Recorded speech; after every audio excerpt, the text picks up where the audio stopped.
Morning, আশা করছি সকলে খুব ভালো আছো। আমিও খুব ভালো আছি। আজকে আমি তোমাদেরকে আমার রান্নাঘরটা ঘুরে দেখাবো। রান্নাঘর তোমরা দেখেই বুঝতে পারবে, এখানে তো খুব বড় বড় স্পেসে হয় না, ছোটোর মধ্যেই হয়। তো যাই হোক, ছোটো রান্নাঘরটাকে তবুও আমি যা করে সুন্দর করে গুছিয়ে রাখার চেষ্টা করি। দেখো, তোমাদেরও যদি কোনো টিপস দেওয়ার থাকে আমাকে, যে এর থেকে আর কীভাবে ভালোভাবে গুছিয়ে রাখা যায়, তোমরা আমাকে দিতে পারো। এই দেখো, এটা কি, এখানেই এই মিক্সারটা এখানেই রেখেছি, এখানেই সুবিধা হয় বলে। আর এই যে কাপের সেটটা দেখতে পাচ্ছ, এটা আমি কিনেছিলাম। এর মধ্যে দুটো জিনিস একসাথে রাখা যায়, চামচ টামচও রাখা যায়, আবার কাপগুলোকেও ভরে রাখা যায়। আর এখানে তাক ফাক বানানো আছে, এখানে সব মশলাপাতিগুলোও রাখি। এর মধ্যে যেগুলো এমার্জেন্সি প্রত্যেকদিন রান্না করার জন্য লাগে সেগুলো সব রেখে দিই। আর এখানের মধ্যে আছে দেখো, যেগুলো আর একদম উপরে আছে, যেগুলো খুব পরে পরে লাগে। তো এরকমভাবে এগুলোকে সাজিয়ে রেখেছি মোটামুটি। আর এখানে রান্না টান্না করে সব রাখা আছে। এখানেই গ্যাস আছে, তো এখানে আছে কিচেন চিমনি, কারণ এখানে তো প্রচণ্ড ধোঁয়া টোঁয়া হয়, তো বেরিয়ে যাওয়ার জন্য। আর এই জায়গাটা দেখছো, এটাও আমি নতুন কিনেছি, কারণ আমাদের এই বাসন রাখার জায়গাটা তো বড্ড ছোট, তো এর মধ্যে সমস্ত বাসন ধরে না। তো এত বাসন রাখবো কোথায়, সেই জন্য এটা নতুন কিনেছি। কারণ কি, এটা জল ধুয়ে এর মধ্যে রেখে দিলে জলটাও ঝরে যায়, বেরিয়ে চলে যায়। আর এটা সিস্টেম আছে এরকম, দেখো এই যে তলা দিয়ে জল বেরিয়ে চলে যায়। তো এটা দিয়ে বেরিয়ে এখানে চলে যায়, জলগুলো ঝরে যায়, যখন শুকিয়ে যায় তখন আবার ওর মধ্যে তুলে রাখি বা এর মধ্যেই রেখে দেওয়া হয়। তো এটাও নতুন নিয়েছি। এই বাড়িতে আসার পর অনেক কিছু নতুন কিনতে হয়েছে, তো একটা দুটো করে কষ্ট কষ্ট করে কিনেছি। আর এই দেখো, এটাও কিনেছি এই বাসন রাখার জন্য। তো এটা সাবান টাবান, তারপরে বাসন টাসন ধুয়ে হাত মোছা এসবের জন্য এটা নিয়েছি। আর এটা তো ওয়াটার ফিল্টারের, এই অ্যাকোয়াগার্ডটাও নতুন আমাদের লাগানো হয়েছে। তো এই ছোট্ট আমার রান্নাঘর, এখানে গ্যাস রাখার জায়গা আছে।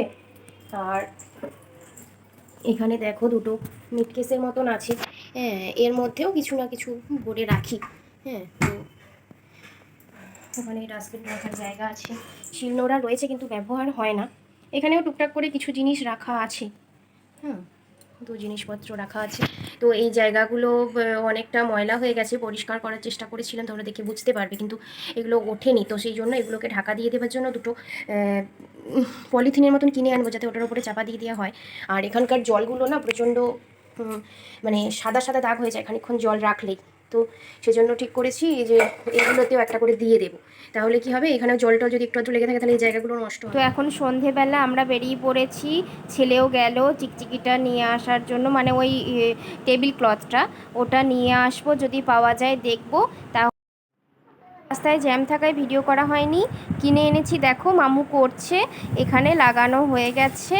বাকিটা আমি এখানে লাগিয়ে নেব। মামু এখন একটু ব্যস্ত আছে, তাই এই সময় আমি করে নিচ্ছি।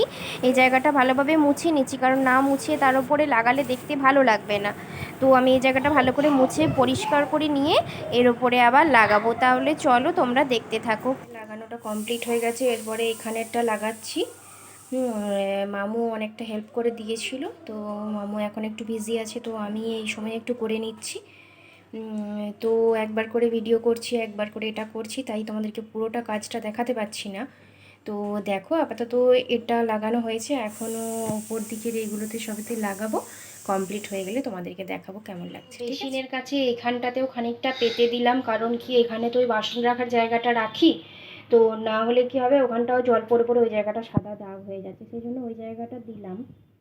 তো মোটামুটি নিজের মতন করে একটুখানি করে নিলাম জলের দাগ থেকে বাঁচানোর জন্য। আর এই জায়গাটা দিয়েছি আর ওদিকটা দিয়েছি, আমি গ্যাসের এইখানটা কিন্তু দিইনি, কারণ কি বলো তো, এটা তো ওয়ালপেপার নয়।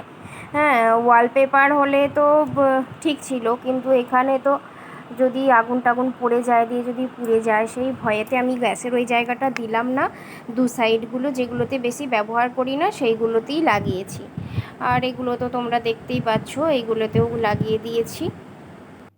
তো বন্ধুরা, সবাই তোমরা দেখে নিলে কিভাবে এই অল্প টাকা খরচ করে আমি মোটামুটি একটুখানি গুছিয়ে নিয়েছি। তো তোমাদের সবাইকার কেমন লাগলো তোমরা অবশ্যই আমাকে জানিও। লাইক, কমেন্ট এবং শেয়ার করো যদি ভালো লাগে। আর অবশ্যই একটা লাইক করে দিও, আর আমার চ্যানেলটাকে একটা সাবস্ক্রাইব করে দিও আরও নতুন নতুন ভালো ভিডিও পাওয়ার জন্য। তাহলে আজকের মতোই এখানে আমার ভিডিওটা শেষ করলাম। সবাই ভালো থেকো, সুস্থ থেকো। আবার আসবো অন্য কোনো দিন অন্য কোনো ব্লগ নিয়ে। আজকের মতো বাই বাই।